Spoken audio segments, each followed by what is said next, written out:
Hello everyone, Dan here from the Next Issue Podcast. On today's video, I'll be doing a review of The Flash, Season 9, Episode 1, Wednesday Ever After. This is the final season of The Flash, hence the reason I'm watching it and I'm doing a review. If you've been following the channel, you know that I stopped watching The Flash a couple seasons ago. So I actually went into this not knowing a lot of what happened. The show does give you a really nice recap of kind of everything you kind of need to know. I think the CW shows are pretty good at reminding their audience what's going on because they know that they have to regain some people. In this episode, Barris and Iris relive the same day over and over again. Joe has a heart-to-heart with Cecile. Friends and foe, old and new, begin to descend upon Central City. So yeah, that's right. We know there's a lot of really cool stuff planned for this final season, with returning people. Let me give you a quick reminder of who is in Team Flash at the moment. So we have Grant Gustin still as Barry Allen in the Flash, Candice Patton as Iris West Allen. So yes, they've been married now for a while. Previous seasons they had kids, they knew for the future. All that, like, a lot of stuff happened there. Daniel Panabaker returns as Frost, but there's some stuff going on. Frost apparently died last season, but through like some experimenting stuff, like they brought her back. This is a different character now, I think, that they're introducing. So stay tuned for that. I'll wait for the part. This part's kind of explained towards the end of the episode. We have Daniel Nicolette as Cecile Horton. She now has the telekinetic powers that she's trying to master. We have Kayla Compton playing Allegra Garcia. She's the reformed metahuman with the ability to manipulate electromagnetic energy, which means she can pretty much do whatever they needed to in the show. Brandon McKnight as a Chester P. Runk, who is the man in the chair. He's kind of the new Cisco science guy. And then Jesse L. Martin, still Joe West.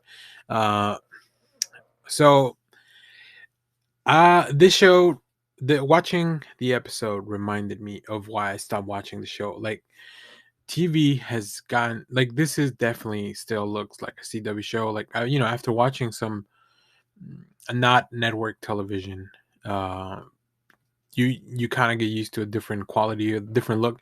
Even Superman, the Superman and Lois, looks so much better. Like, just it doesn't look like TV. So that was kind of jarring going back to that aesthetic. I don't dislike it. I just it really feels weird because there's not a lot of shows that still have that I watch that still have that feel, other than like sitcoms and stuff. Um, I will say another thing I noticed, because I hadn't seen in a while, like, a lot of these characters, Grant Gustin, Candice Pan specifically, like, they've been playing these roles for almost a decade.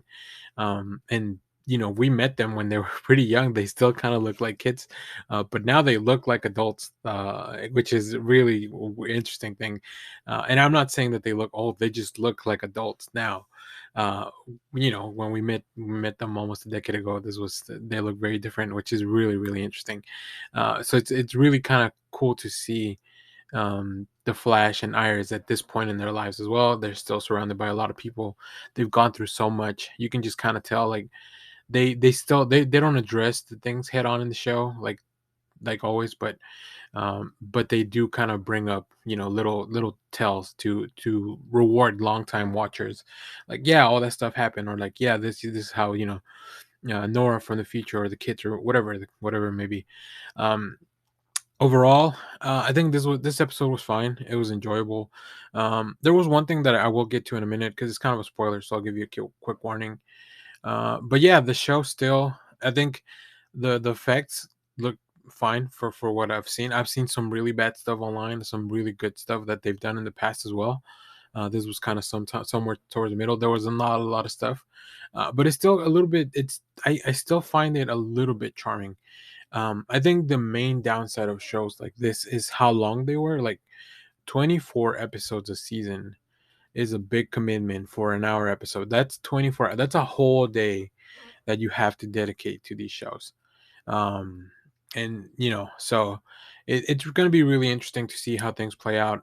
Obviously, they have a lot of big plans, so I'll definitely keep watching this season, and I'll try to make reviews for the episodes. Unless, if it's really bad, I might just do like a short and tell you, like, this one's really bad, because usually throughout a 24 episode season, we get like a breakdown, like almost in thirds of like bad episodes, episodes that are good, fine, and then just like really outstanding episodes.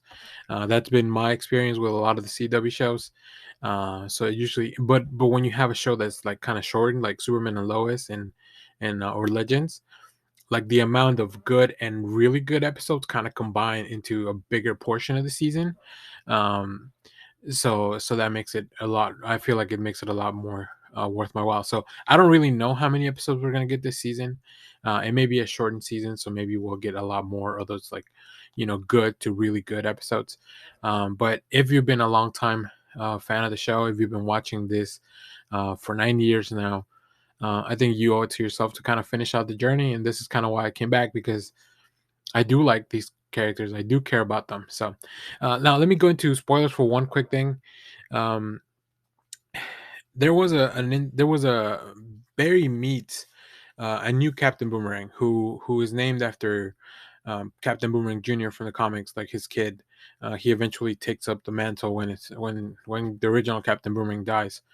Um, but Barry acted like he never met Captain Boomerang. Now this might have to do with like some kind of Crisis reboot or something, because if longtime watchers like myself, he's fought Captain Boomerang before. We met like the old Captain Boomerang, so that was really confusing. I still think, I mean, with all the retcon, Flashpoint, all the other stuff that's going on with the Flash and Team Flash and all that stuff. Or it could just be really an oversight, which would seem kind of big. Like, I think, I don't know. This one feels like somebody should have either caught that, or they need to explain that a little bit.